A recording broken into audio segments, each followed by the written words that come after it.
ConsciousZine.com Chronicles.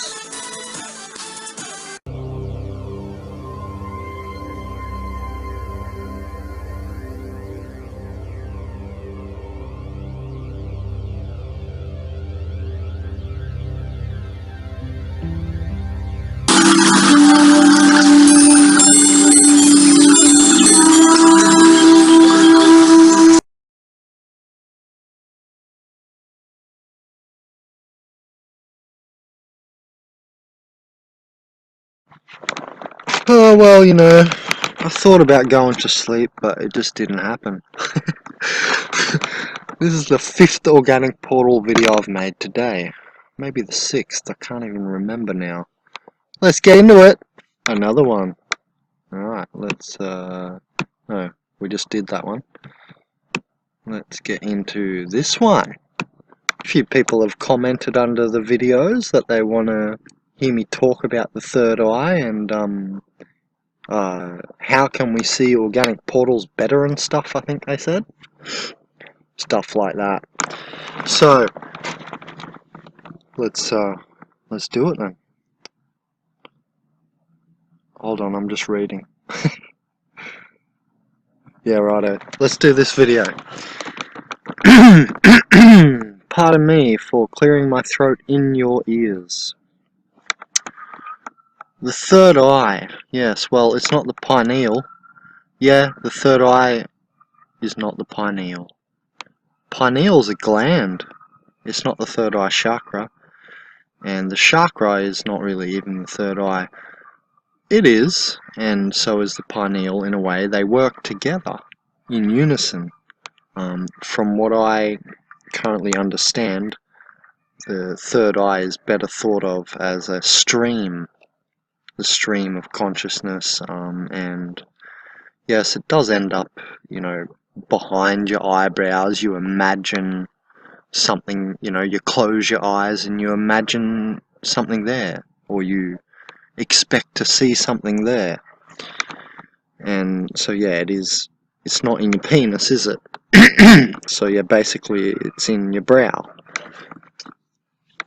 And the third eye chakra, but really it's the Sushumna, it's kind of all the chakras together. And in my opinion, you actually look up true to crown. I said true, not through, but you get what I mean. You look up, and that's when you see vision. You'll see stuff. And, you know, the third eye, the chakra, does work in unison with the little crystals that will spin in the pineal. Then the pineal is like a little projector that projects onto the septum pellucidum, which is kind of like accepting the vibrations coming out of the pineal, the scintillations, I should say, coming off the pineal onto a projector screen.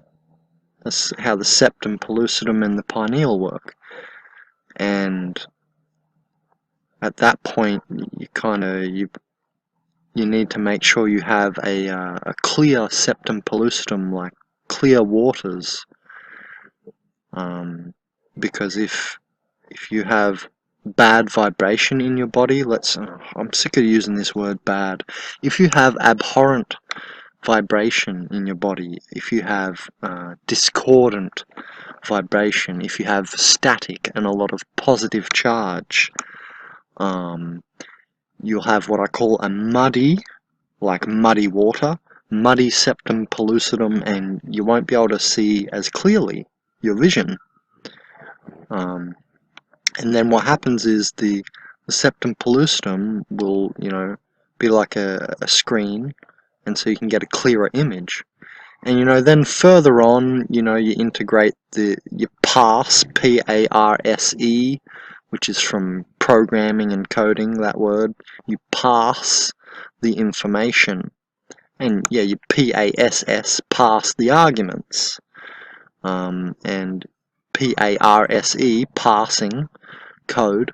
You parse the code into your neocortical folds and your grey matter they call that. Grey matter of the brain. The outside of the brain, you might think of it like that. And then further, if you want to integrate your vision, you will be integrating it into the frontal cortex, which is got to do with the ego and self-identification. So that's kind of how vision works, you know. It's just like a quick summarization. I think we could go further into it. You could go back to the pons and how they act as a drum membrane, a drum at the top of the brain stem, and you could go further back to what they call medulla oblongata, God's mouth, and the clairsentient nature of spinal fluid and its connectivity to the stars. CNS arousal and psychedelics, and you know, you could take it all the way back. But anyway, that'll do. That's a little explanation of how vision works. And what else was I going to say?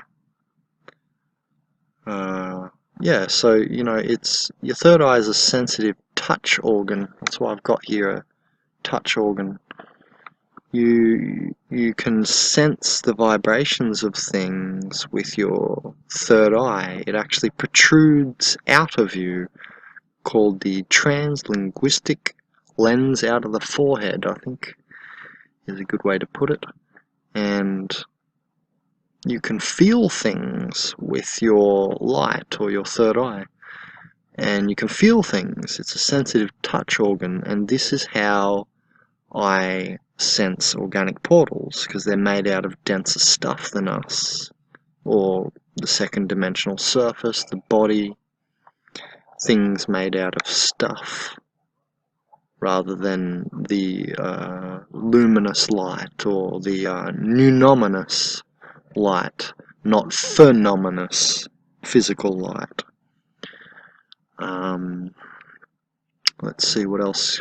What else can I pull out of the bag here? Yeah, so you know, it's a sensitive touch organ, and that's how I sense mostly who's who. However, behavioral stuff is, you know, behavioral mechanics comes into it, of who is an organic portal, who's a robotic portal, and so on. But really, there's a little point I just want to stop on between organic and robotic portals. Really, the vibration and the third eye is how I'm telling the difference there, because it's not like robotic portals act stiff or something and that's the way you see the difference. That's stupid. It really comes down to vibration, as Nikola Tesla told us all, right? If you want to discover the secrets of the universe, some bad paraphrase I'm about to make of his quote, something about if you want to discover the universe, think in the form of vibration and so on. He said that quote. Some of you will know the quote that I'm badly paraphrasing. So yeah, it's a sensitive touch organ, you know, and this is a really good way to see who is who. So how do we enhance our third eye? Well, I mentioned muddy water of the septum pellucidum, and I mentioned vibrations and static charge and positive charge and stuff. Basically static, like on the TV screen, right? When you look at the TV, God forbid you still got your TV on in 2018, jeez. But say you're looking at your TV because you're back in the 1980s and you're just really a sleepwalker still, to be honest. If you still, you know, okay, let's cut the bull crap for a second. I'll stop harassing you. So if you imagine the static on the TV, that's like what I'm talking about. You can have a muddy septum pellucidum, and which is like the projector screen, okay, where the projection goes onto from the pineal, as I mentioned. So the way you want to clear that, obviously, is by grounding. Massive clearing. I've been grounded my whole life. I've never liked shoes. I did used to wear thongs and stuff as a child, but I was at the beach all day. Like, I was more out of shoes than in shoes, and now grounding's become like a health movement thing. By the way, your technological grounding is not the same as standing on the earth with your big toe ball or the K1 meridian spot. And that's also not the same as sitting on the ground. You should do standing meditations, by the way. I know that Nun Amun Ra guy does that too, but I've been doing that for a long time. Because the ball of the big toe is the K1 meridian spot as well. And so what grounding does is clear out the static charge, and all pain is associated with positive charge, and it'll clear the static. And back to the TV analogy and allegory, when you're looking at the TV, you see the static, and if it's a bad signal, you get the static over the picture. That's the exact thing that's happening to a muddy pellucidum, okay? Or in other words, your lucidity is hindered. So if you do not want to have a hindered lucidity, your lucidity becomes opaque, and the opacity picks up when you are in a muddy water of the pellucidum and with static charge a lot. So basically you want to clear the static so that the picture becomes more clear. And grounding is the best way, because the earth will just pull that right off you. Just breathe and stretch and stuff. That's really how yoga was created too. I have to agree with Terence McKenna, probably, and not probably, definitely with the aid of psychedelics, yoga was created. I think this is very obvious. Have you seen the movie Yogis of Tibet? No. But just furthermore into mushrooms and the blue Indian god men and stuff like that. Anyway, let's not get too crazy into that stuff. But so yeah, you want to clear the vibrations really, and then your third eye will clear and or become more of a sensitive. It will become more sensitive and become a better sensitive touch organ. And so this is what you do. You touch things with your third eye, and so when you're using grounding technology, you have a harder time touching the earth through the power point. Yeah, try and do it. Use your third eye. Go through the grounding mat or the grounding sheet you've got on your bed or whatever. You're going to have to travel through the cord, through the wall socket, through the wires to the earth. Or you could just stand on the earth. You see what I'm saying? Okay. So this, in my opinion, is a massive aid, or well, the largest and the best thing you can do to Ben. How do I see organic portals better? This. Ground. Clear the vibrations. Obviously you need to decalcify the pineal and stuff. I'm not mentioning a whole lot of obvious stuff. The pons acts like a drum, and on the top of the brain stem. So, you can do obviously neck stretches and stuff. Look, there's a lot of things I'm not going to mention because I don't want to talk for 10 hours. But you can get the basic idea that you want to basically just clear the static. Stretching and yoga will be very helpful, but do grounding, okay? Or earthing it's called.